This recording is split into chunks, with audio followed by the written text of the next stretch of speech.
Hello, everyone, and welcome to another episode of our famous regular discussion. I welcome you to our discussion. And our discussion tonight is about the Jamaican Constitution. Should the country's focus be on reform or replacement? And what are the issues that support this topic and this debate? Today, we'll examine former Prime Minister Bruce Golding's recent statement made at the University of the West Indies, Mona. The University of the West Indies invited Mr. Golding to speak on constitutional reform. Today, we have with us President of the UIC, Joseph L. Patterson, Ms. Carrie Ann Walker, Treasury Secretary of the UIC. And later on, we should be joined by some other members and some other host. So tonight, we want to examine, as we mentioned, the issues of constitutional reform, or in another case, constitutional replacement. And I want us to allow each member of the panel to give us an opening thought on tonight's topic, starting with you, President Patterson. Oh, sure.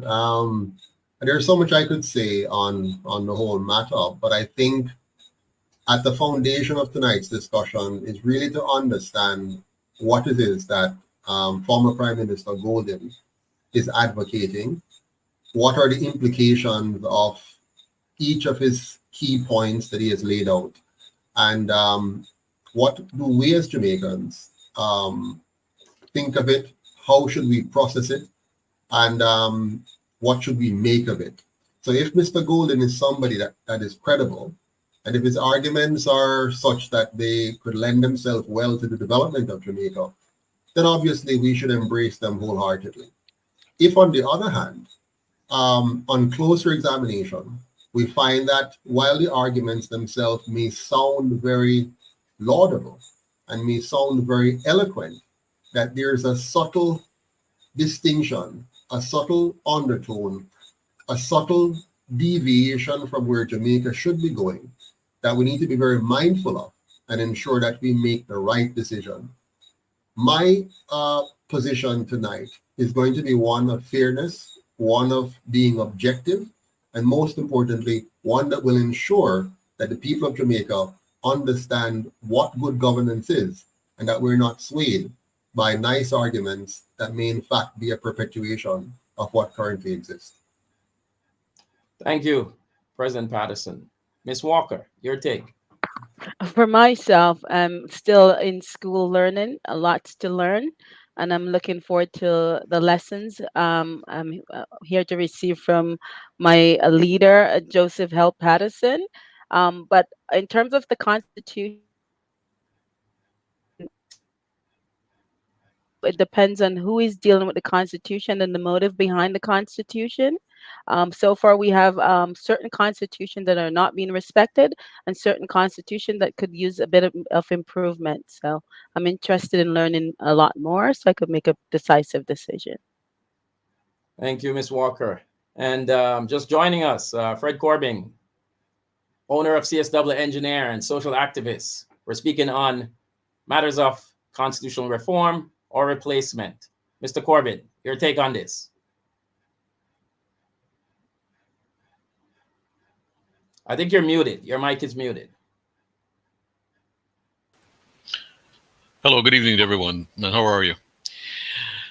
I think this particular situation bears particular merit to the Jamaican people and also particular merit to every one of us in the Caribbean region, because the constitutional reform mission has happened across the Caribbean region en masse. Every single Caribbean country is going through the exact same process at exactly the same time, with exactly the same modus operandi, with exactly the same points, and with exactly the same attention to detail as dictated by the outside exterior handlers of the financial meaning of the entire Caribbean region. This constitutional reform that Jamaica is going through is nothing more than a World Economic Forum policy directive, which is exactly what happened here in Barbados. And the new constitution is nothing more than a document that accedes the sovereignty of Barbados to the World Economic Forum and the United Nations Charter 2030. That is what we have to address tonight. And Mr. Golding has to give some pretty straight answers, because trust me, I'm going to be asking some pretty straight up questions. Okay. Thank you, Mr. Corving. So there you have it so far. A rich discussion is expected.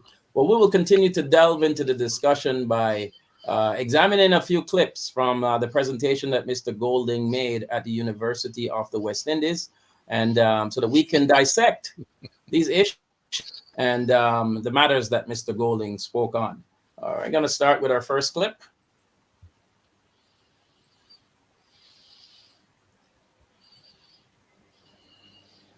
Let's start at the beginning, when the Constitution was formulated.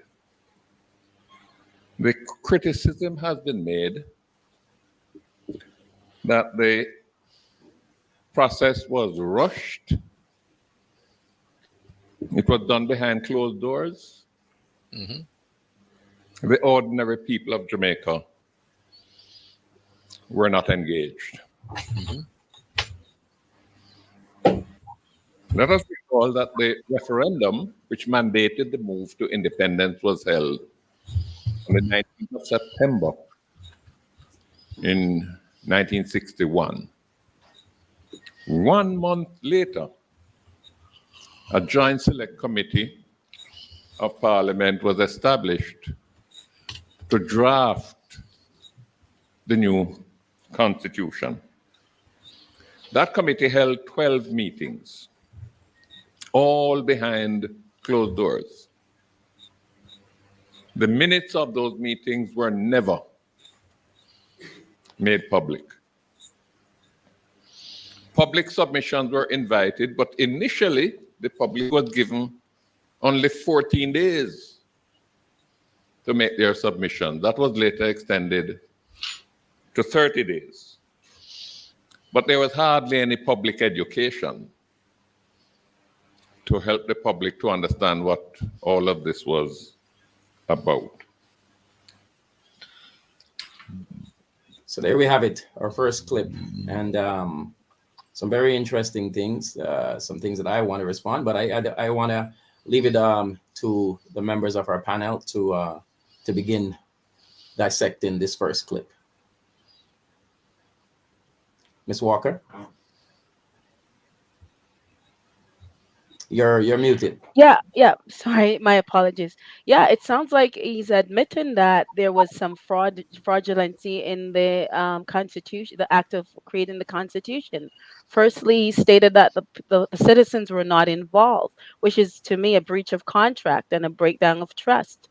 So it goes back to a complete reevaluation of what exactly did occur and what the people themselves need to be aware of, the changes that needs to be made. They're not being kept informed by the government, and they're admitting that they're deliberately keeping the people out of the conversation.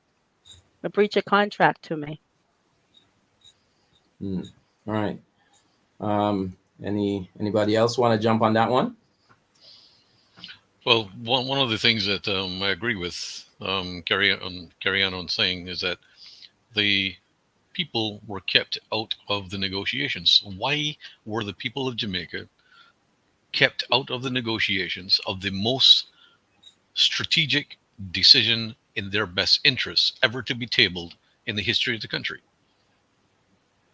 We need to ask these questions, and we need to ask the questions as to why persons in authority, as well as those who are members of the judiciary, took the decision to hold not only a closed door referendum, because the referendum did not have enough time. So you have to say that it is a closed door referendum of only 14 days and then extended and so on. That's what's known as a closed door referendum.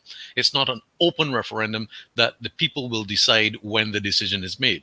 In a sovereign society, or a true republic society, or a true democratic society, the public would decide when that particular window would be up based upon community response to different segments of the argument, and then bringing those arguments to the judiciary to make a decision with regard to different levels of opinion in every single parish of the country.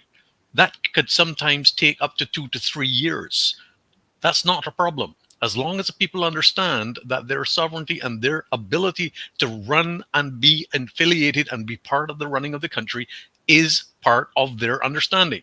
But when you have a closed door referendum with only 14 days, it would take 14 days for the news about the Constitution to reach the other side of Jamaica. So we're talking about 1961 into 62. You should know that most Jamaicans back in the 1960s were not very educated. One of the things you do when you create a colony and you try to enslave people, you make sure that they're not very educated. Mm-hmm. And so during the period of slavery and into so-called emancipation, the strategy was to ensure people couldn't read or write, mm-hmm. that they couldn't reason effectively, that they couldn't stand up for themselves or represent themselves effectively.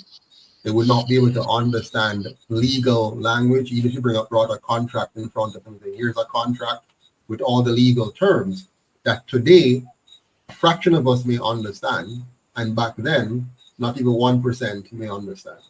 So they began from a foundation of already keeping the people ignorant. That was the beginning of the process. And so what they were indicating then, as today, the people are not sufficiently educated for us to bother to really include them in the process. We know what's best for them. Now, that's a colonial way of thinking. Mm-hmm. Now, today, we have had more than 80 years under these two colonial parties to change that situation so that our people would be more aware, more knowledgeable, more competent. But instead, we're repeating the same thing today. But let's go back to what Mr. was saying. He was setting the stage for what he's going to say later on in his presentation. He's trying to tell us that back then, we didn't include the people in creating the wonderful constitution we have now. Because if you listen to Mr. Golden carefully, he doesn't really believe that there's anything significantly wrong with the constitution we have today. We just need to make a few minor changes. Now, my position is very different. My position is that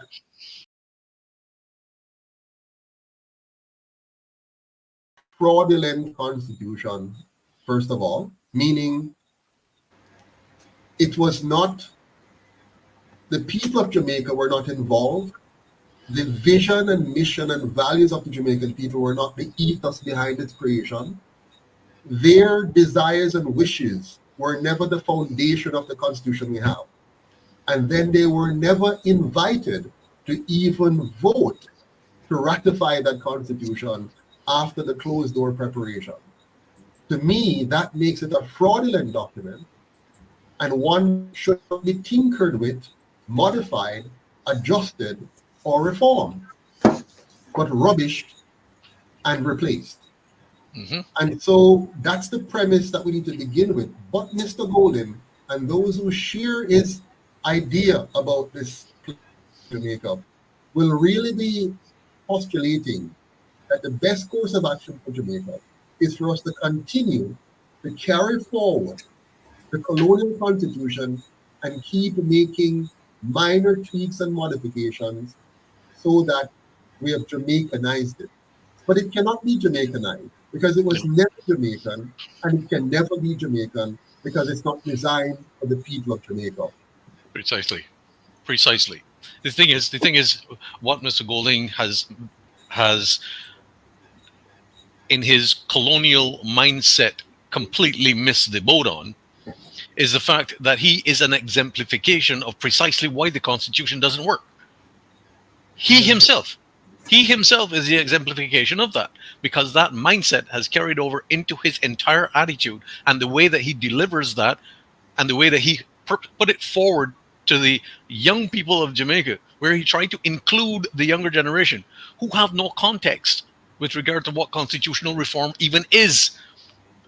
He is an exemplification of the colonial imperial mindset that created the monster that is currently on the block. So he is perpetuating what we Precisely. need to get rid of. Exactly. And by the way, and he, like P.J. Patterson before him, and many other eloquent speakers in our political realm, use their position of authority, their influence, the fact that they were prime minister. Now, let's think about how does one become prime minister in Jamaica? You, first of all, join one of two gangs,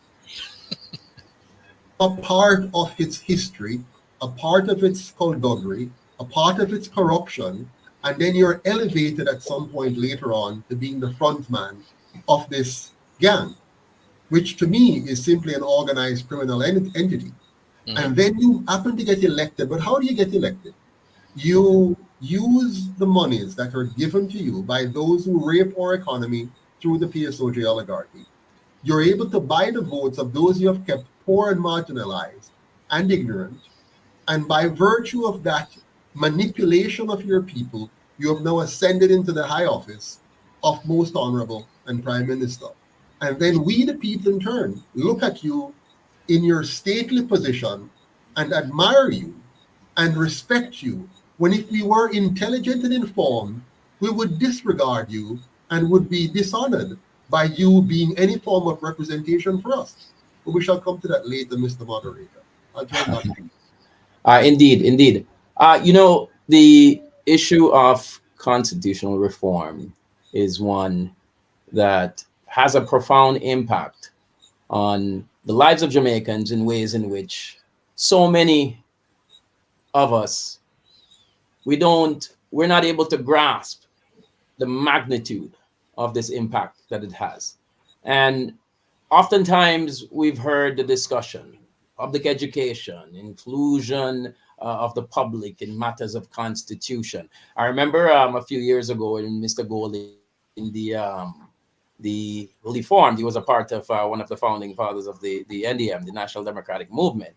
And he was speaking on the radio and he mentioned that, listen, I am taking the idea of constitutional reform throughout Jamaica. But oftentimes, and then he told a story of once he was speaking to a farmer about constitutional reform. And the farmer said to him, you know what? Constitutional reform can't plant yam. In other words, my concern is with the planting of yam, not the Constitution.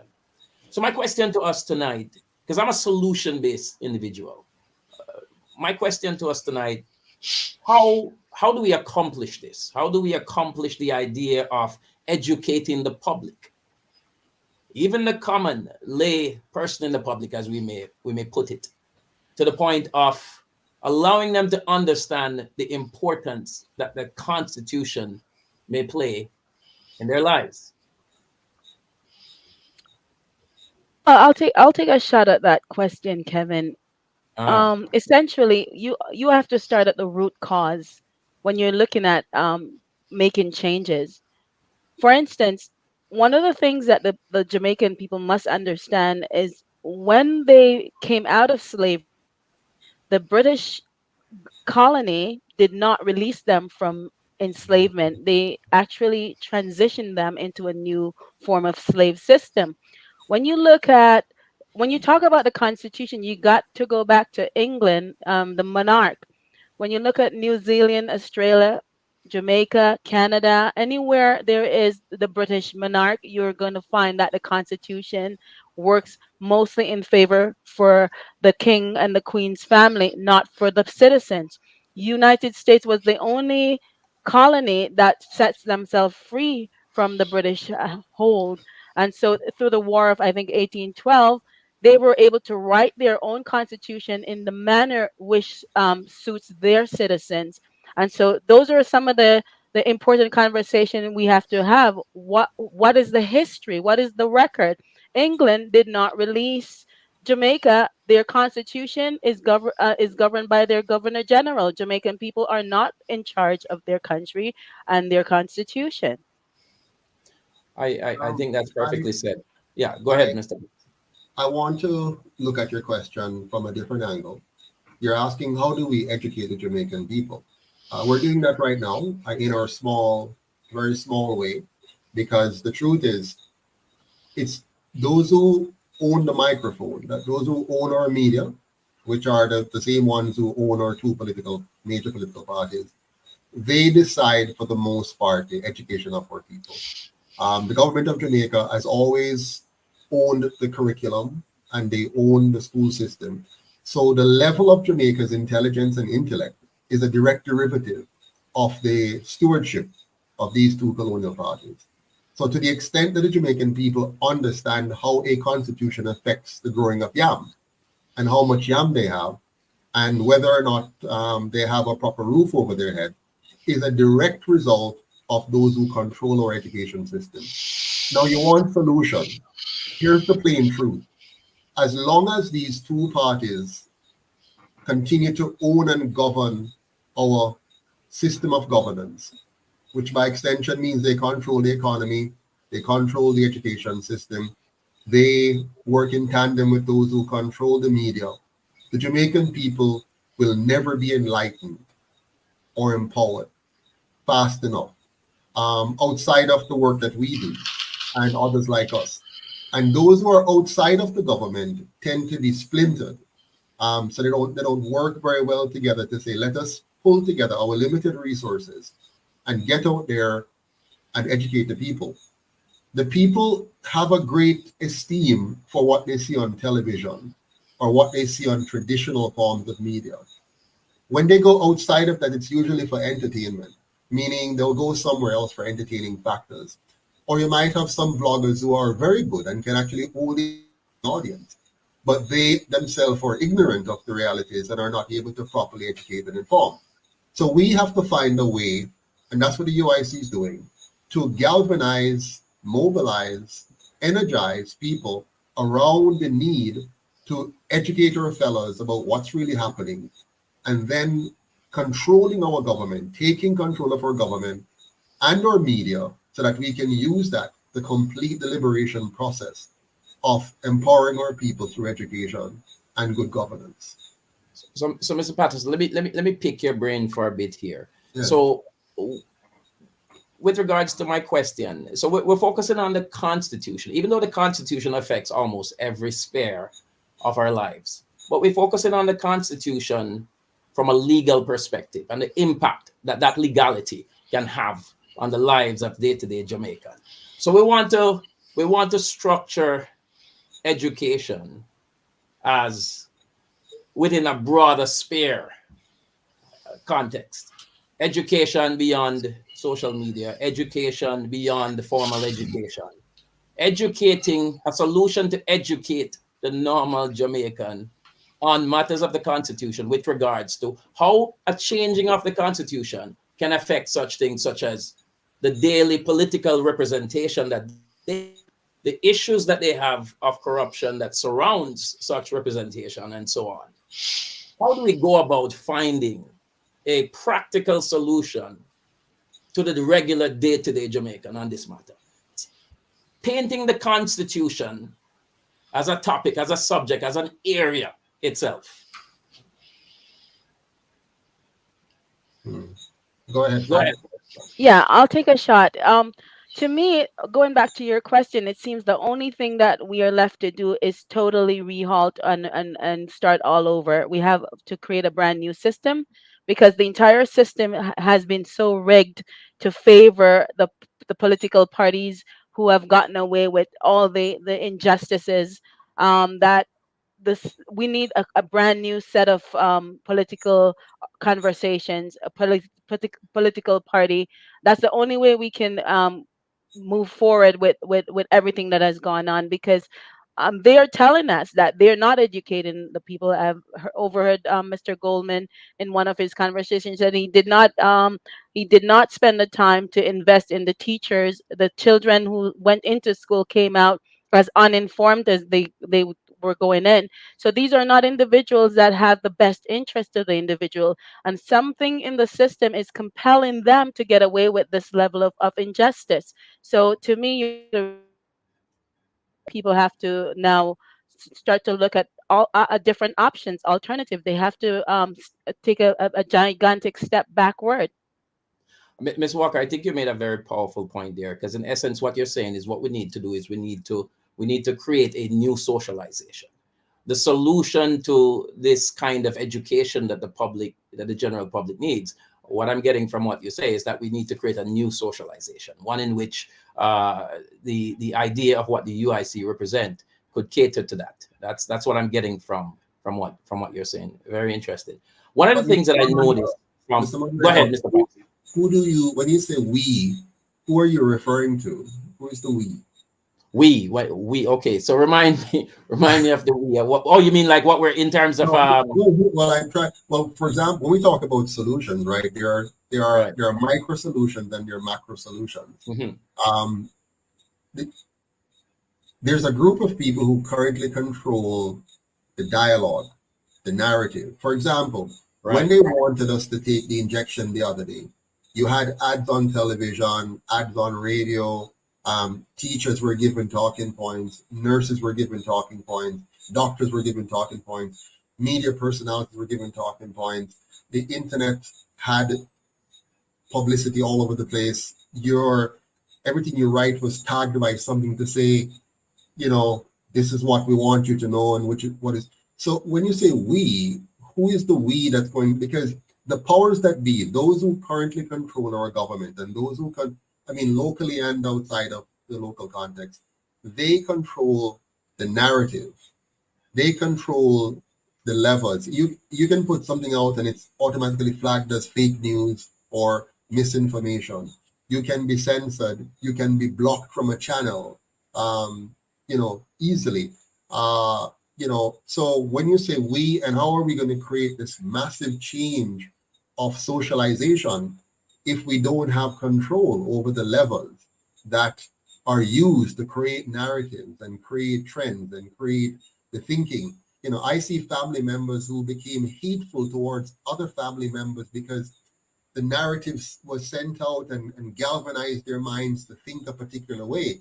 You're being evil if you don't join in with this particular way, and so on. So we're up against something much bigger than us, and the only way we overcome that is by getting the bigger population to join us in fighting against that system.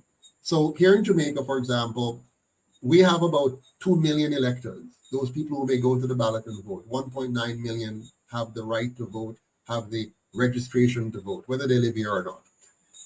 In any given election, only about 30 to 40% of those actually vote in the election. The rest abstain. Us finding a methodology to reach that rest, which is not easy. It's easy to say, but it's not easy to do. But us finding the methodology to reach that 60% or 62% that didn't vote in the last couple of elections, and getting them to be a part of a mass movement, like you see in other countries where the people will suddenly rise up and say, listen, man, and don't take it for granted, by the way. In no country do the people just automatically rise up. Normally there's something behind the scenes, a good something or a bad something. A group of people who are dedicated and committed to the revolution, whatever that revolution is, positive or negative. And they raise money and have meetings and organize groups and cells, and then foment a mass movement and then take action, right? So short of that, you're not getting anywhere. Short of we being able to move the people, to create that motion, to create that awareness. So the man who says, how this affect me raising yam, we have to now find what do we do to help him to realize that this constitution and the government that comes from it is causing him to not be able to do more than plant and raise only a few yams and still live in squalor with an outhouse bathroom. And if he gets sick and go to the hospital, he cannot get proper medical care, or he might die in the corridors or on a chair. So we have to find that, and it's not easy. I'm saying it, but I know it's not easy because I've been working at it now for the last 13 years. It's a very, very big task, and it's one that Mr. Golden and his compatriots, they know how big the task is. And later on in this discussion, you'll hear him say it. He will say, nobody can win an election in Jamaica. He said it in this conversation. Nobody can win an election in Jamaica unless they have a big machinery behind them. And so he says, partisan politics is here with us to stay, which means he is committed to the system that he knows doesn't work. Partisan politics divides us. Partisan politics distracts us. And partisan politics allows a few to extract the wealth of the many and leave them in a position worse than it could have been if we have gotten rid of that system called partisan politics and actually focus on policies that would fix and empower and liberate the people of Jamaica. I love the way you rephrased and reframed that situation, and I hope everybody is listening, because I think you touched upon the core of the problem. To me, Mr. Golden's speech was more of an apology. And speaking of that, I think our next clip would be perfect to connect that statement. So let me just put up the next clip so that we can dissect that.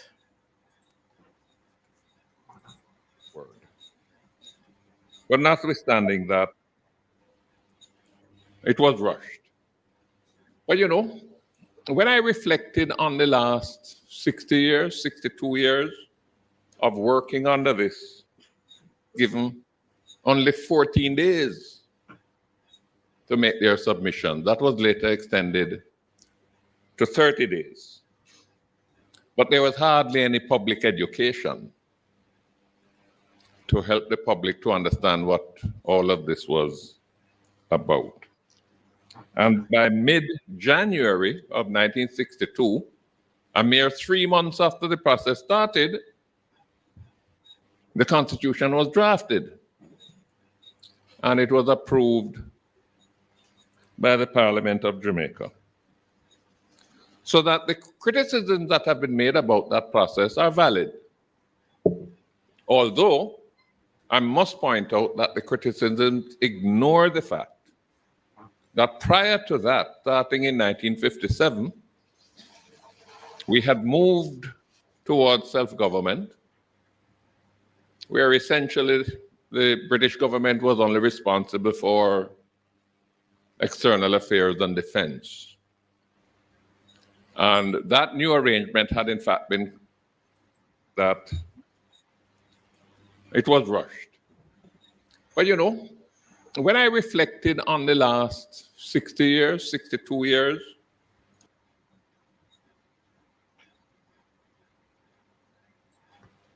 and by mid-January, I think we have some problems here, Mr. Nelson. Yeah, so let me just pull up the it was a little bit Kevin. after. So let me just pull up the right clip here. While you work on that, Kevin, I Yes. just want to put it that from what I've seen so far, I'm coming from my background, which is social services. I like to look at the relationships that politicians in general have with the citizens as a form of abusive. When you look at the domestic relationship, a domestic violent relationship, I see no difference between the politicians and a domestic violent a partner abusing its spouse for whatever reason. There is a level of abuse in conduct, and there's a lack of accountability because they're openly telling us that they are mistreating us. But that you have some that sometimes take on the characteristics of the abuser and accept the victimization. They become supporter of their abuser, and I think that's the type of relationship that I'm seeing more and more between the politicians and the individuals sometimes don't recognize that they're being abused. The citizens don't recognize that they're being abused, and so they go along to support their abusers. But there definitely is an abusive relationship between the politician, and it's a serious one because it does affect people's mental health, their economic circumstance. It affects them in so many ways, and they are not recognizing that, because one of the things that abusers do to their victims is they keep them oppressed, they keep them suppressed, so they don't recognize that they're being abused. They keep them isolated. And so I looked at the things that are being said, and they're telling you that they are indeed aware that they're taking actions that are abusive, but they're not being penalized. Mr. Walker, one of the things that he just said a while ago, and I know Mr. Nelson's going to pick this up in his thing here. He said that he didn't quite finish the statement, but I watched this before, so I know what he said afterwards. He pointed out that the Constitution of 1961 that we got for the independence of 1962 really was a copy of the Constitution they were already working with from the 1950s, which came out of the 1944 self-governance. So he said it later on, that they literally lifted complete sections, almost the entire thing, of the 1944 document, which Jamaicans never heard nothing about, because when we got the right to vote in 1944, we just went and voted. We didn't even understand what was going on. We just give us something that stirs our emotions, you know? So prior to 1944, and please bear with me, remember in 1834, they freed the slaves. Please understand me on this, people. In 1834, our slave masters, our colonial masters, freed us. And when they freed us in 1834, they said, "You're now free to go." They did not give us back the land that they took from us, that they stole from us. They did not give us back the lost wages, the lost earnings, the lost income that we lost from them stealing our labor. Nor did they compensate us for the learning loss that we suffered for being 400 years where they deliberately kept us from learning to read and write. Now, when they freed us in 1834, my friends who are watching, please pay attention. When they freed us in 1834, and I use the word free loosely, they simply let us go like wild animals. They just opened the pen gate and said, "Go on. We're no longer going to put any food in the trough. We're no longer going to mend the roof. In fact, we're no longer providing you lodging or squatting on our property. You're free to go through the gate without land, without money, without education. Go about your business. But we do know that you're going to come back to us and beg us a job." Now, that freedom lasted for 100 years, Mr. Corbin. 100 years of ignorance on our part. 100 years of us having no idea what was just done to us. And we're now foraging out there, looking which of the many masters we can go and beg. "Master, you having the work for me there, sir? You can give me a little something for this, sir?" And our go thief. We hide and look and see. When they now look and get thief something from you, that's how the culture begins to develop. They're now formulating our culture. Okay, we're done, so now we're on it. We're done not by design. Now many are deciding to be done. There are people now who are being done by decision. But back then, we were not done by decision, we were done by design. And so we come off the plantation, we can't read, we can't write, we can't reason properly. Of course, some of us were intelligent, even though we were academically done, but we were still aware of, and tried to make things happen. But generally speaking, we were handicapped. Our hands were tied. No land. That's why the UIC now so must give up the people in the land. No land, no education, and no compensation for lost wages. Now hold on. Why did it take 100 years now for us to get the right to vote? Because it was all a trick, Mr. Nelson. It was a trick. And it's a perfect trick because they were playing upon our ignorance, just as they're going to do that today again. They're going to play upon our ignorance today again and give us some nice talk while they're leading us to the slaughter.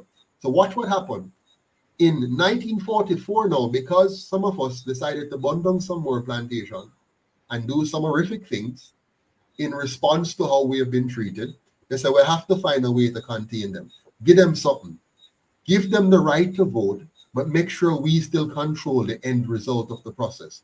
So whoever they vote for, are we still in control, because we're going to manipulate who gets placed in front of them. And if somebody who win a place in front of them try to come up, we're going to squash him. We're going to destroy him. They did that to Marcus Garvey and others, not just Marcus Garvey. There are people like Alexander Bell. There were persons like Leonard Howell, who they destroyed, because those people were bringing true liberation to the front. And they don't want that. What they want is somebody that speaks the Queen's English and who they can put in front of them, nice them up, and say, vote for him and them, and this is your freedom. And the people bought into it. So now come 1961, they just lifted that colonial ideals and documents and just transported it over, make a few minor adjustments, and then say this now is the new constitution of Jamaica. Again, without consulting the people they have kept dunce. Again, without anybody truly representing the people they have made dunce. Because by then they had gotten rid of Marcus Garvey and all the other true freedom fighters.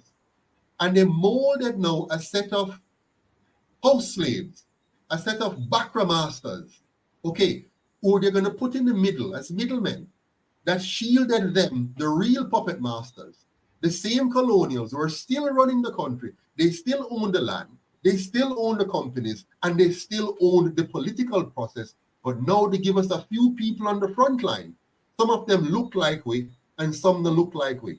No offense to those who are lighter skinned like Mr. Corbyn, but they put a few of us, different shades, whiter, browner, blacker, and mix them together, but all of them have the same colonial mentality. And they have them now come stand in front of us, just like Golden now stand in front of us, just like P.J. Patterson now stand in front of us, just like Andrew Holness now stand in front of us, just like Mark Golden now stand in front of us, and give us the veneer of eloquence, the veneer of intellect, the veneer of knowledge and wisdom, to fool we again into one more episode of slavery, because we have gone through several. 400 years in chattel, physical metal chains, 100 years of colonial trickery about freedom, which was nothing but fake, and then 18 years of fake democracy. Now you have the right to vote, but we still control the process. And then 62 years of fake independence where, yeah man, you're independent now, but we have only made you partisan, tribal, divided, to fight and kill each other while we continue to extract the wealth of your nation. The depth of the things that you just said is infuriating, because that is why I said Mr. Golding's speech seemed more like an apology than something that could be constructively educational for the Jamaican populace. And some of the things you said ties right into the statements that Ms. Walker made, because abuse is not just physical, and it's not just even verbal, but it is belittling, not giving credit to or respect to a persons, people, group, nation. And that is what I've seen these colonial parties have done from time to time after time after time. And I guess this is I could easily say, Mr. Patterson, this is the type of education that you were promoting. The idea of self-realization, self-actualization, and the Jamaican people waking up to realizing, as Ms. Walker said, that they've been abused for many, many years, disrespected, not regarded. And I hope everyone is listening tonight, and that we will learn something. And as you mentioned, Mr. Patterson, this is a form of education. Is it okay if we go ahead and play that clip that we couldn't get up? So let's get it up now. All right, here it is. But notwithstanding that, it was rushed. But you know, when I reflected on the last 60 years, 62 years of working under this constitution, I am one of those who will argue that it has served us well. Not perfectly well, but Pause, at Mr. times Walker. during that Pause a second. Sorry. 62-year period. Pause a second. Pause a second. Right. When he says it has served us well, who is us? Because it has served him well. Because as a former prime minister, he will continue to receive a prime minister's salary until the day he dies. P.J. Patterson put that in the constitution, put that in law, rather. It has served the interest of the elitist group, the PSOJ oligarchs from the days of the plantocracy to today. This system has served them very well because it has kept the masses ignorant and it has concentrated power and wealth in the hands of a few. But it couldn't possibly mean that it has served the people of Jamaica well if you look at the results. Back to you, Mr. Moderator. Sorry for the interruption. No. That's yeah. Go ahead, Mr. Corbin, because I am getting very heated. But go ahead, Mr. Corbin. I completely agree with what Mr. Patterson just said. But what has just been borne out in what Mr. Golding just said about it has served us well, is that he is admitting that not only is he a proxy of the handlers behind the scenes, but that he is fully admitting that in 1944, at the conference in Bretton Woods in the UK, that the charters for the constitutional freedom, so-called constitutional freedom of independence for the Caribbean, was negotiated at the 1944 Bretton Woods conference. The Caribbean was decided then that independence would be granted on a case-by-case basis. 1944 Bretton Woods conference, remember that. And the proxies were put in place then. And the draft charters of the Constitution, or copies of the draft constitutions, were then written by the Privy Council, by the City of London, and the Queen then gave her blessing on which one would be implemented in which year.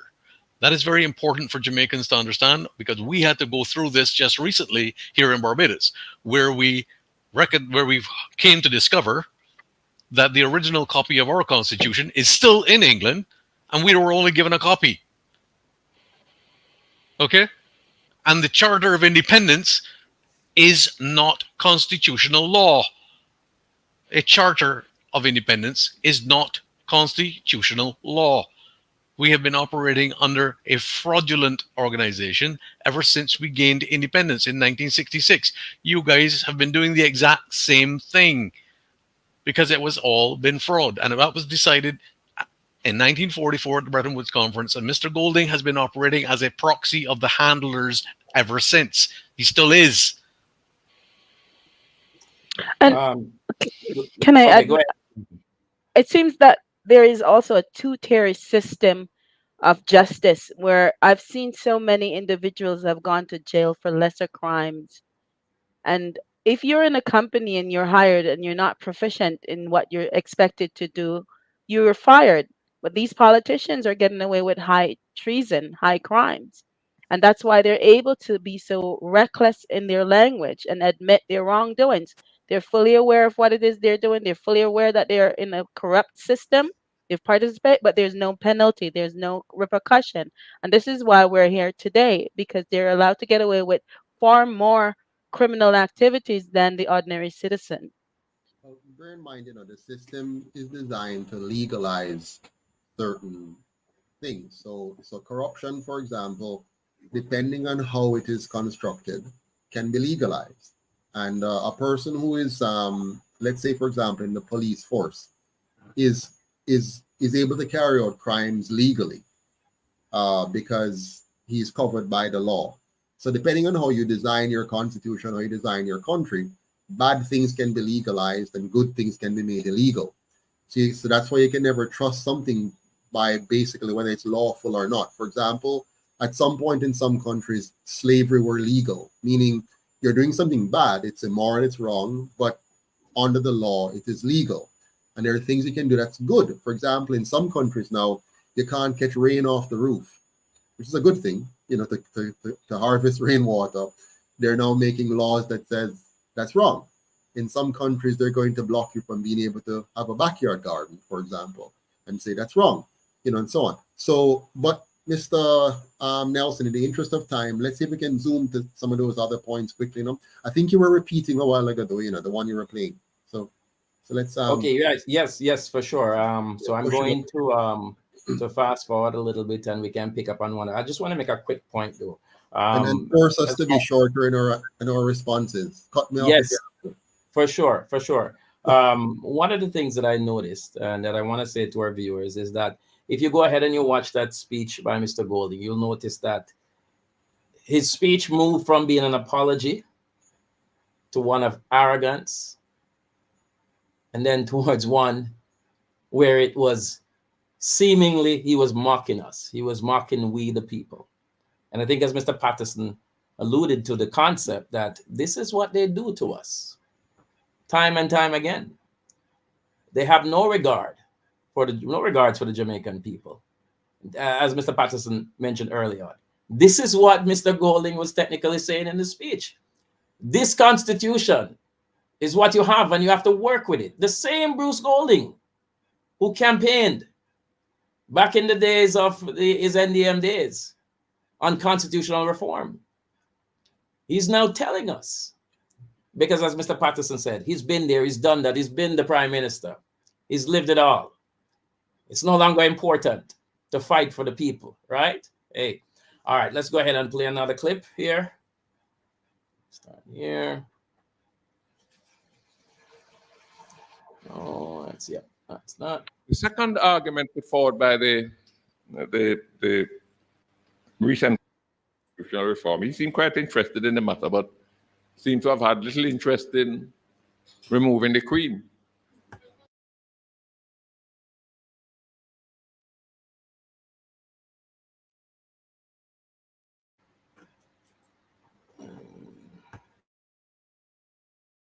Who misconducts himself or herself in a particular way, but it's not a crime. But you certainly don't want that person continuing in public office.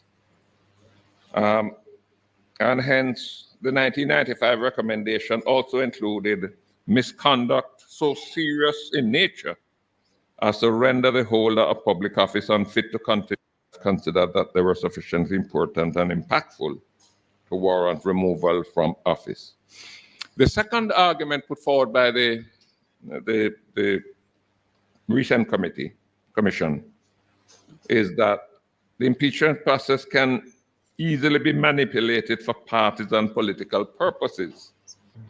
It is difficult to ensure an impartial hearing by members of a parliament that is divided along partisan lines.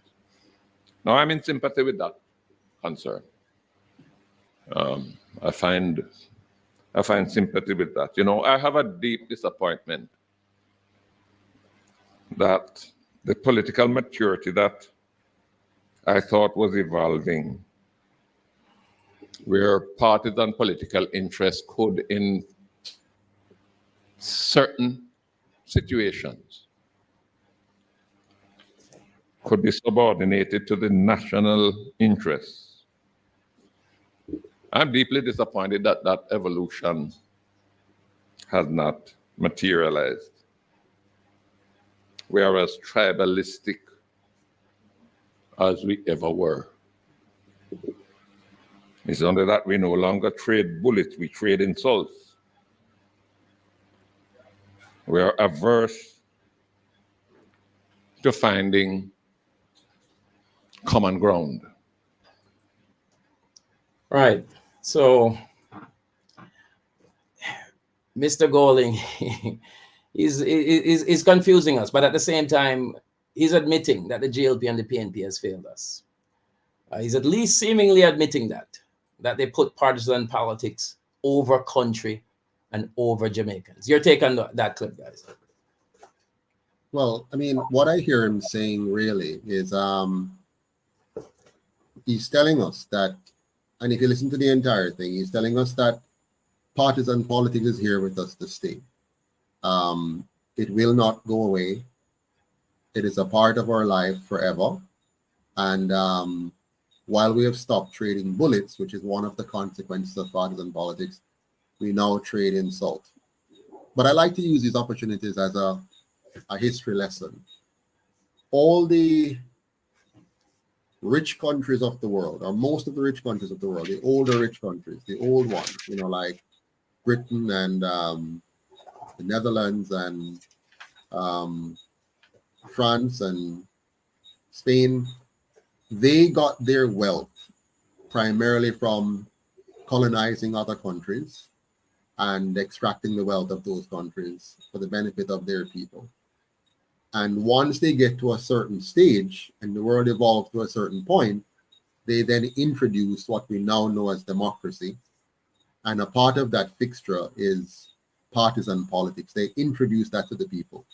So we're coming from a time in history when we used to have the Pope or priests or chiefs in charge. Used to have a time when there were strong men in charge. I mean, if you were very good at fighting, and you were elevated to being the emperor. But for the most part, all of those systems were dictatorships. A dictator was in charge. And then, but no dictator stands alone, by the way. There's always a group of men, a group of people around them. This group is really the oligarchy, right? Whatever you want to call them in the history, they were really oligarchs. They were the men and women, mostly men, behind the scenes who were really controlling things. And you usually have a front man. You might call him the king. You might call him the emperor. You might call him the dictator. You might call him the priest or the pope, but a front man. But there's normally a system, a smaller group of people who are controlling the system. Now, in the bigger countries or the more wealthy countries, they, from wars and colonization and extractions, became fairly wealthy. Now, the people in their country eventually mature, and you have to find a way to keep those people under control. So one way to keep them under control is to create a system whereby they can vote and participate in the process, to feel as though they're... Stop sharing the titles for a second here because it's very distracting. Just a minute. We'll come back to those, the bottom pieces, please.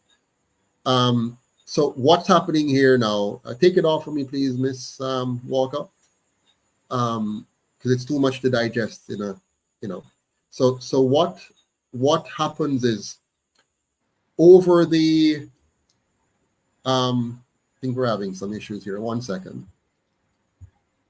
Okay, so hold here for a second. So here's what's going on here.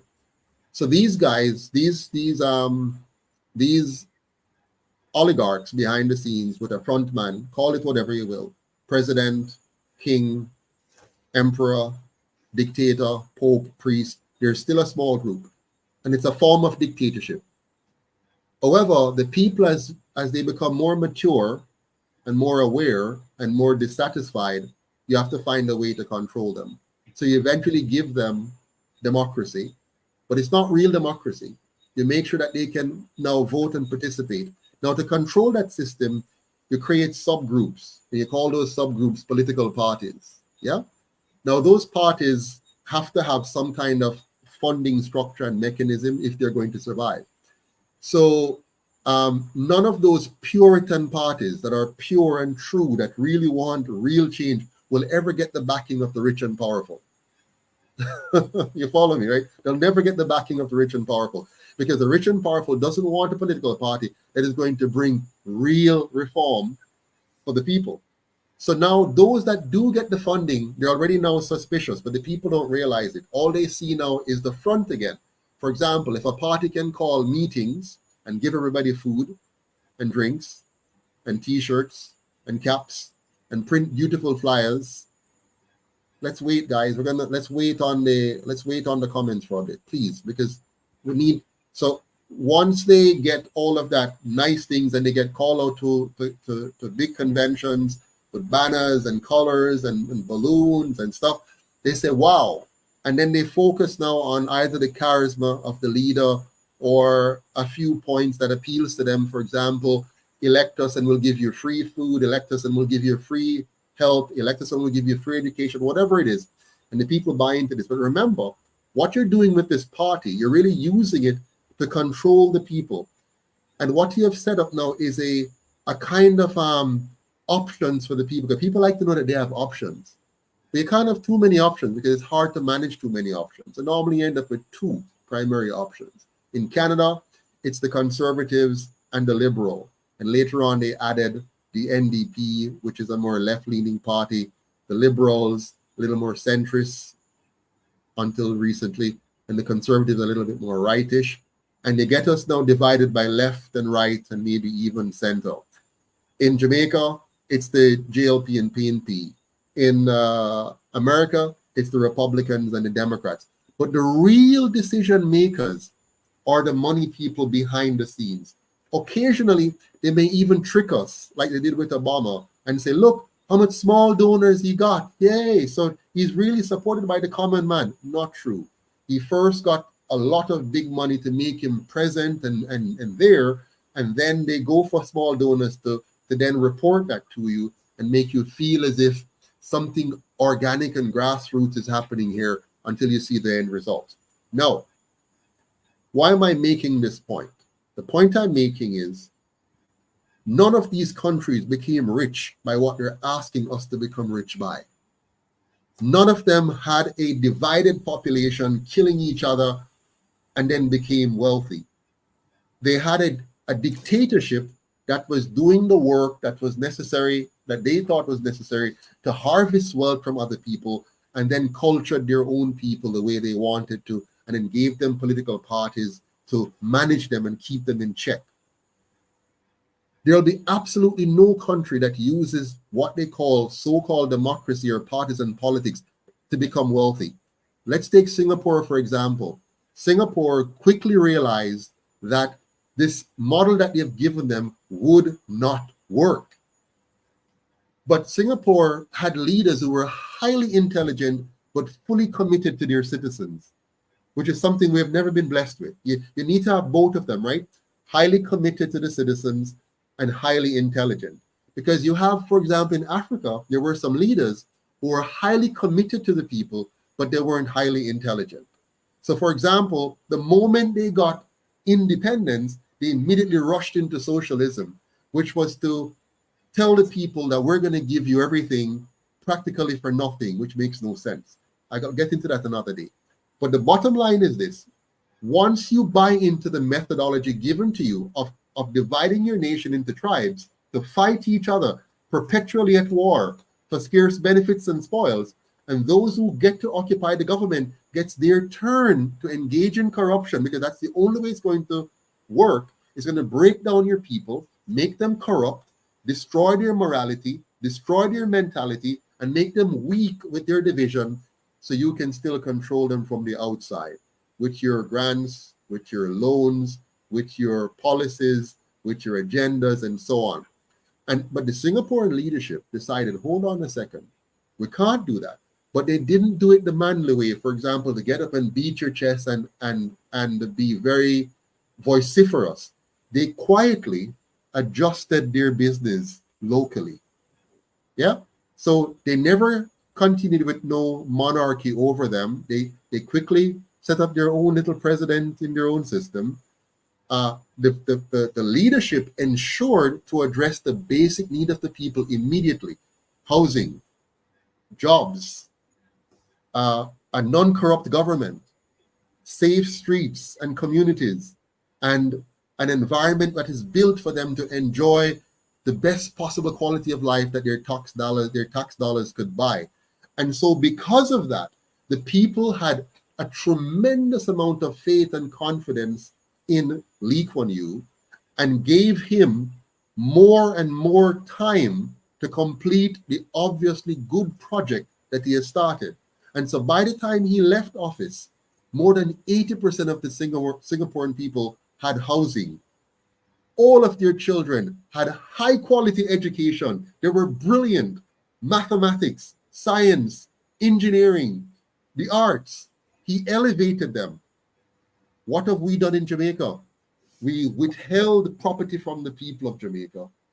We gave them a substandard education. We gave them dirty, unkempt environments, and we gave them leaders that demonstrated that corruption is the way to make a living and to become wealthy in this country. And by that means, not just Jamaica, but all of Africa and almost all the other so-called developing and third world countries who pursue that model have ended in utter failure one way or another. I've spoken too much, but I had to say that. No, I'm glad you did, because I think your speech reflected the exposition and explanation of the essence of the very problem that we have.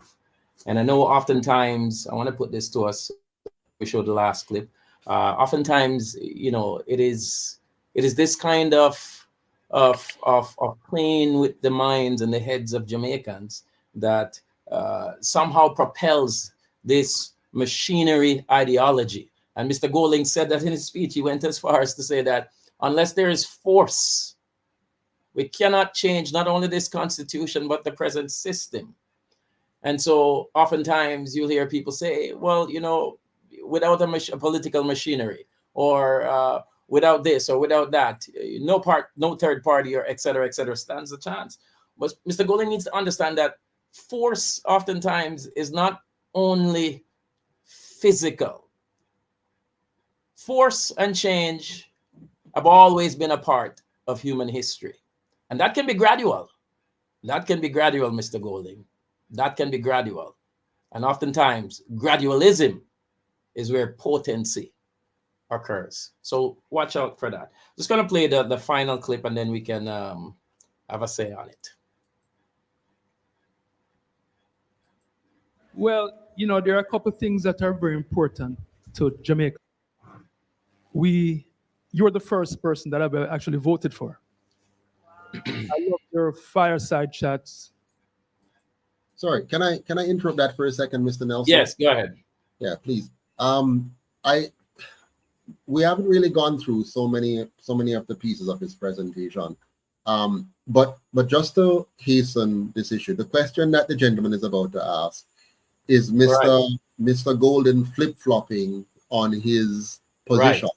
Yes. In the NDM, he said that we needed separation of powers. And then he went back to the JLP and then sang a different tune. Exactly. And the tune he's now singing is that we don't really need separations of power. We need to maintain the status quo because that is better. He also spoke later on or before in this same presentation about the idea of having an elected president that the people elect, as opposed to a president that is appointed through the parliamentary process, where the leader of the opposition and the prime minister get together in some configuration and produces a president as head of state. And he further went on to explain that this would give us a bit of a hybrid executive, where the president is not fully executive and is not purely ceremonial. Hogwash. His first premise is that we cannot elect a head of state because it will be too partisan. That was his first premise. Because he's saying if you have the election for the president, is somebody going to win who is either JLP or either PNP? And so you would have politicized the presidency. And what you want is for the president to be above politics and to bring a certain non-partisanness to the process. But all of that is hogwash, because every single person in Jamaica, no matter what they tell you, they have a leaning one way or the other.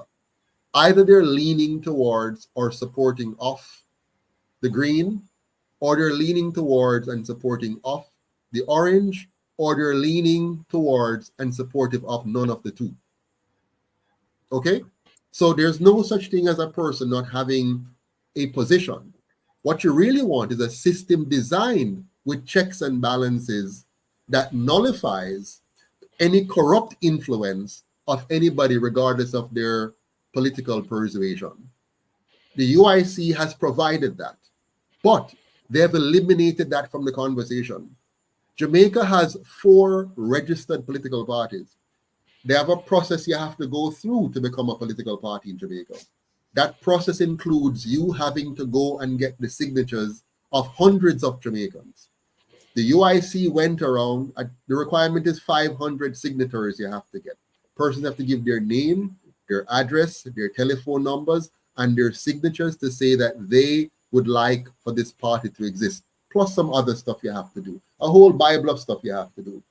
When they created this Bible of stuff in 2017-18, the goal of that Bible of stuff was to ensure they eliminated any third party from the process. That was their goal. The UIC took their Bible and meticulously went through the process, painstakingly. For 1 whole year, we worked at it and got to the position and got the Bible to them and say, here you go, register us. They said, wow, this is unbelievable. They were shocked. And then they took 10 months to try to stop us. They did everything possible, find everything wrong with it to stop us.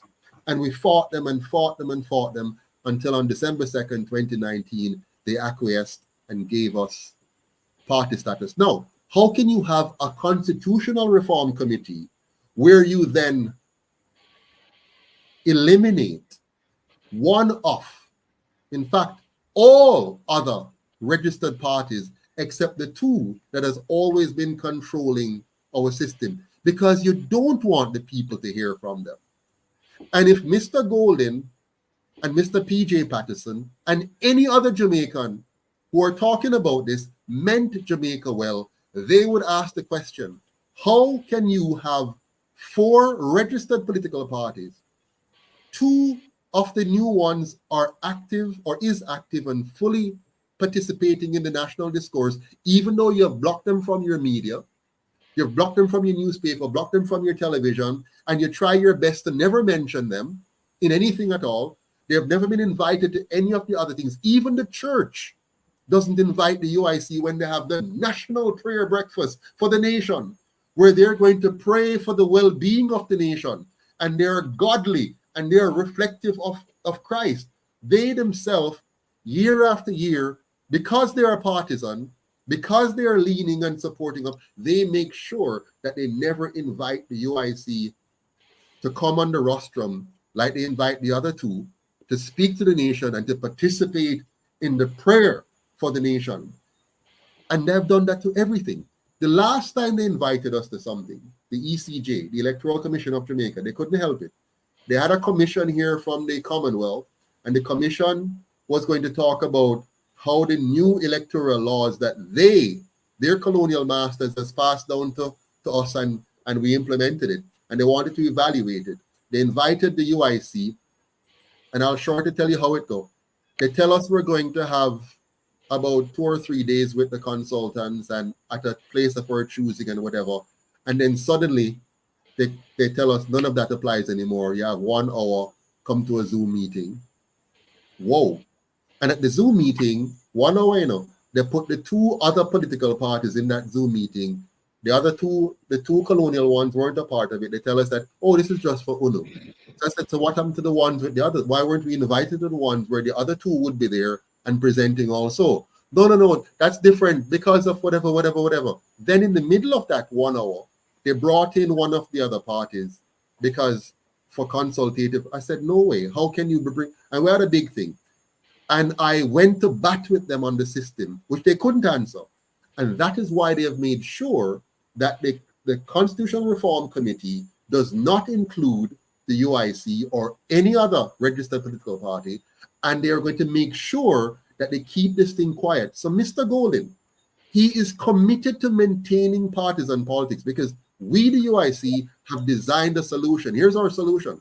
It's called a non-partisan constitutional republic.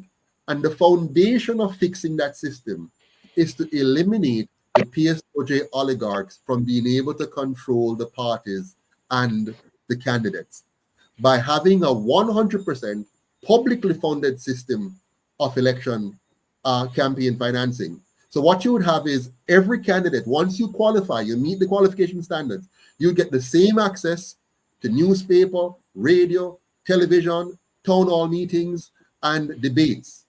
And the people of Jamaica will therefore hear from all candidates, regardless of whether they identified as UIC or JLP or PNP or any other kind of thing.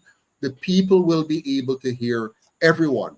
And if you have that system, and then come election day, on ballots, you have no symbols. You simply have the name. So people have to think and reason. Who am I voting for? I'm not voting for the bell. I'm not voting for the head. I'm not voting for the handshake. I'm voting for Joseph Patterson or Tom Jones or Mary Jane.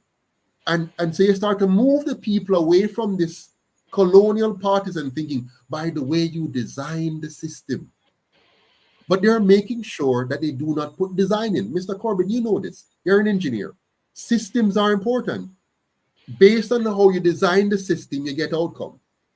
If you design a system to inculcate and instigate and cultivate partisan way of thinking, you will get that. If you design a system for people to be corrupt, you will get that.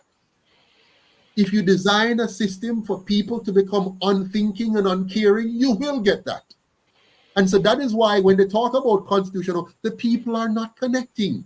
Because in basic school, they don't hear about how the system of government is structured and why it is important. In primary school, they don't hear about how the system of government is structured and why it is important.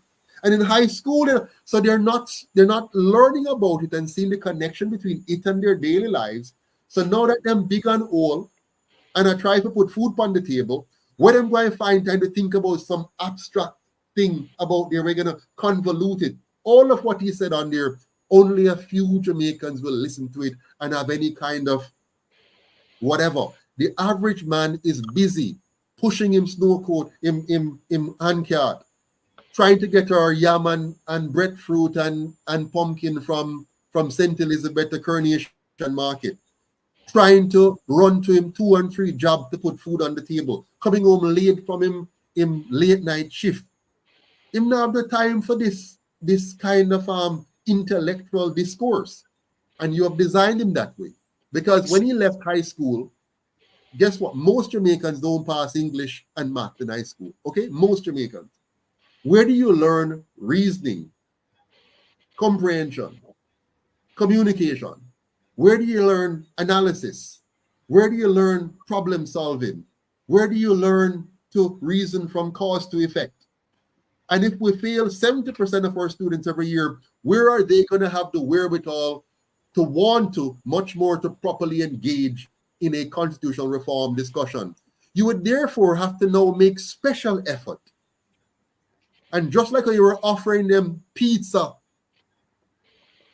and other inducement to go and take the foreign master's injection, offer them pizza now and other form of inducement to come and sit down and understand how we have tricked, how they have been tricked, how they have been lied to, how they have been deceived, how they have been corrupted, how they have been degraded, and how they have lost their way because of UNO. Let's educate them now. Have meetings where you put food on the table and have actors to illustrate and act out the issue in dramatization version, and have music and the same thing you use to bring them out to vote, bring them out now to come and learn about the Constitution. And after they learn and understand, you give them a vision, not a repeat of the past. Dash with that. Set forward now a new vision, a grand vision that speaks to what we want to achieve, and say, listen, all men and women were created to be free. All men and women are sovereign entity. There is no sovereign greater than you. There is no royalty greater than you. So no royalty no there in a fibby construct. And this land that we call Jamaica was yours by birthright, and it was stolen by your colonial masters and stolen by your elected officials who stole your vote by tricking you or buying you or bribing you. And now we want to fix all of that and create a new Jamaica, a Jamaica where you are safe, a Jamaica which is clean and beautiful, a Jamaica which is orderly, a Jamaica where everyone can live, earn, and retire with dignity. not a Jamaica where a few controls the economy and rape the rest of us and live high society life and look down from the hills upon us and say, every man must build a mansion. Well, you know, so them can't build a mansion because you thief the money and now you can live in a mansion and them have to live in a gully on the corner of a hill. And when the rain come, it drop off or the roof blow off. Let's tell the people the truth. Let's now have a real reform discussion. A discussion where we highlight all of the evils that were done to the people, the lies, the trick, the skullduggery that caused us to kill 800 of ourselves in 1980 election, that caused us to rip off billions of dollars that could have built schools, that could have trained nurses, that could have paid teachers, that could have given us the best police service in the world and good roads and good streets with our engineers building it.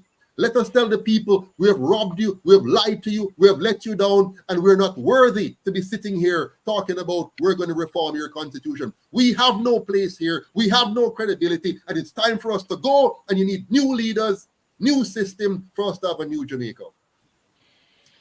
And they make sure that they also don't teach these things at their political rallies as well. I think this is a perfect, this is a perfect time for us to end the discussion with the passion of President Patterson. I love the effective points that were made tonight towards the discussion, and I truly was moved and truly enjoyed it. And I think the conversation cannot end here. So looking forward to continuing this conversation, not just on this topic, but on many more topics. We want to end by giving everyone a final thought. Mr. Corbin, you want to begin? Thank you, Kevin. And I support Mr. Patterson in everything that he has said, because everything that he is saying is exactly what I've been saying here in Barbados. And what we have begun here in Barbados in a very small way, starting very small at the grassroots level, is actually educating our people as to what is a constitution. What is a constitution? And then what is the constitution? Not giving education about the Constitution before telling them what it is. What is the Constitution? The Constitution is designed to protect the people from the government. That is what a constitution is. Absolutely. It is to protect the people from the government. You cannot have a constitution that does not protect the people from the government. The constitutional reform that has happened across the Caribbean region puts the people as victims of the government. Absolutely. And we will completely eradicate that mindset by education, truth, and knowledge. That is the only solution. Those three, that triad that I keep speaking about, not truth, knowledge, and education. Because you have to understand what a constitution is before you can talk about the Constitution. And the Constitution is based on the principle of truth, knowledge, and education, where the people are protected from the government. And you cannot have righteous government in any country if the people become a victim of the establishment. The government is victimizing the people. And that is precisely what is happening in Jamaica, what is happening across the region. Absolutely. Wonderful. Ms. Walker? Well, I just want to close out by saying we have a real opportunity here, because already we have a 60% of electorals that have given up. They're disenchanted with the current system of government. And I think that because the current government is in control of all the media and the outlets that can reach the individuals on a large scale, we now have to look at the real grassroots movement, where we have to go up to individual and begin those conversations, because we're left with very limited options. And so we now have to, we have over 94 people currently watching, and I'm expecting more of our individuals to come on board. We need every man on the ground working and making sure that everyone is waking up, because we do have people who are speaking. They're speaking by not voting. So there's a real opportunity for us.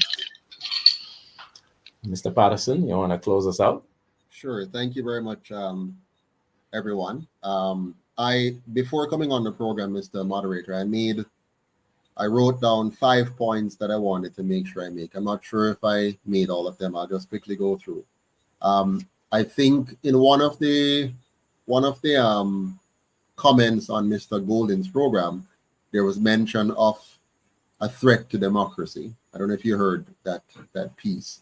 There is no threat to democracy in Jamaica, because Jamaica has never been a democracy. We have what is called a plutocracy, rulership by the few. And so if you hear anybody talking about a threat to democracy in Jamaica, and I hear them applying it in the US as well, there is no threat to democracy. We don't have a democracy. And by the way, we should not have a democracy. People might be wondering, why is he saying this? A democracy is majority rule.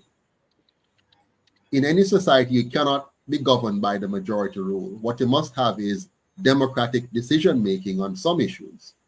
But there are some issues that must be etched permanently to protect us from government. They're not democratically decided.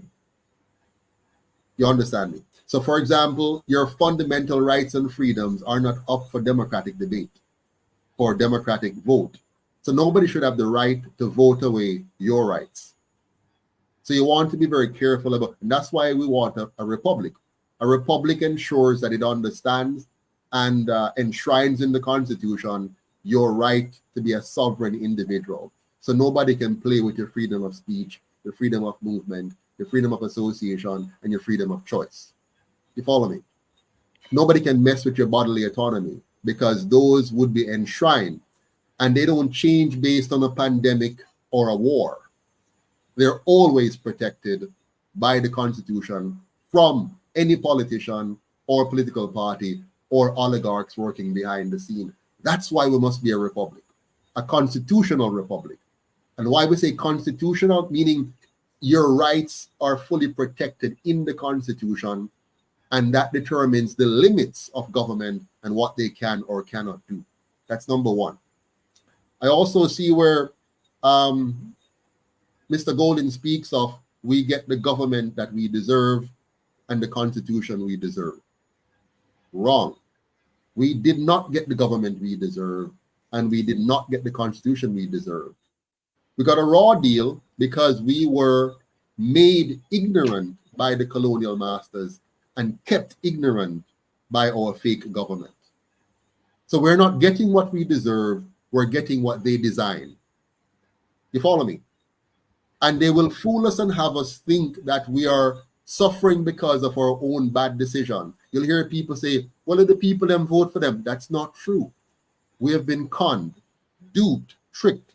So from 1834 until now, we have been duped, and they have played upon our ignorance, and they have cultivated our ignorance. And so now it's a hard battle and a fight that we're in to undo. I myself, I grew up in a PNP house with a PNP mother that was 100% committed to Michael Manley and the PNP ideals.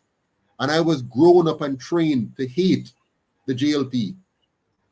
And I said to my mom, I can't do that. Them are Jamaicans too.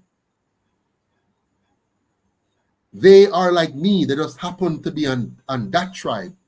And you're cultivating me to be on this tribe. But I want to be in the Jamaica tribe, the Caribbean tribe, the Africa tribe, the humanity tribe. You understand? I want us to be united. And that's why the UIC is about unity, liberty, and empowerment. And so, Mr. Golden, we do not get and did not get the government we deserve, nor the Constitution we deserve. We got what your colonial master designed and what you have perpetuated and want to maintain. That's what we have. I also made a note here. I said we cannot achieve good governance by partisan politics and a largely ignorant population unless by accident or some great leaders. Now, in Singapore, they had the accident of a great leader in the form of Lee Kuan Yew and about 25 other men who surrounded him and could understand his vision and fight on his behalf and with him for the people of Singapore to create the outcome that they did. It's not perfect, by the way, because Singapore has not gone all the way. And they have made mistakes along the way. but we can learn from what they and other countries have done well, and we can build on it. And that's what the UIC has done. We have studied Africa.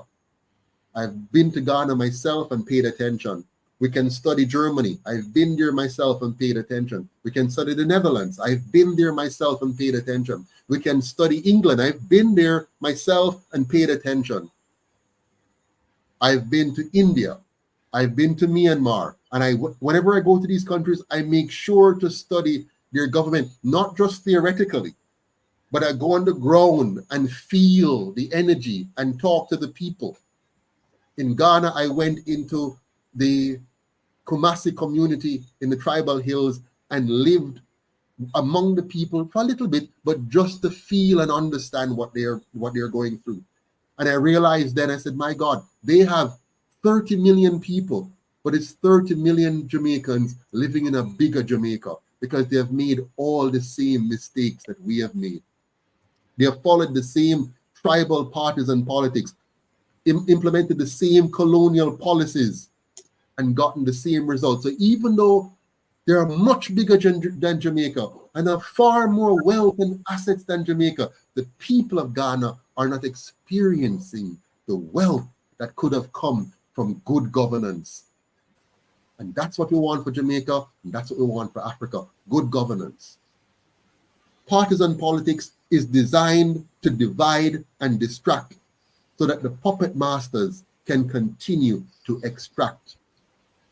A few extracting the wealth of the many to enrich themselves. Number 4, how were members of this Constitutional Reform Committee selected? Are they representative of the people of Jamaica? Where are the minutes of these meetings? Why aren't they public? Why aren't the sessions of these reform committee public? Why don't we have cameras and we can listen to them and hear them and follow the conversation and say yes and no and give our feedback right away so that they can see we're in a modern world with a whole heap of technology now. The whole thing could be plastered on the internet. We could be seeing and hearing and feeling the temperature in the room and hearing the arguments of the different sides. No. Once more, smoke-filled room, closed door, backroom deals with a few selected partisan individuals who want to come right for us. Another fake constitution. We shall not have it. Final thought. Given the results of the last 80 years on the current fake independence document of 1962 and the fake self-governance document of 1944, there is merit to the UIC's position not to try and reform that system, but to dump it and replace it with a truly Jamaican constitution that is of the people, by the people, and for the people. Thank you, Mr. Moderator. UIC, the Yay. wave of the future. Awesome. Mr. That's Patterson. Mr. Patterson, can you imagine? Compare your speeches, your talks, your reasoning to Mr. Holness and Mr. Golding. Wow. UIC, the wave of the future. What can we say more than good night, everyone? Good night. Good night. Thank Good you. night. Good night. See you Good night, next good night. week. Yep. All the best.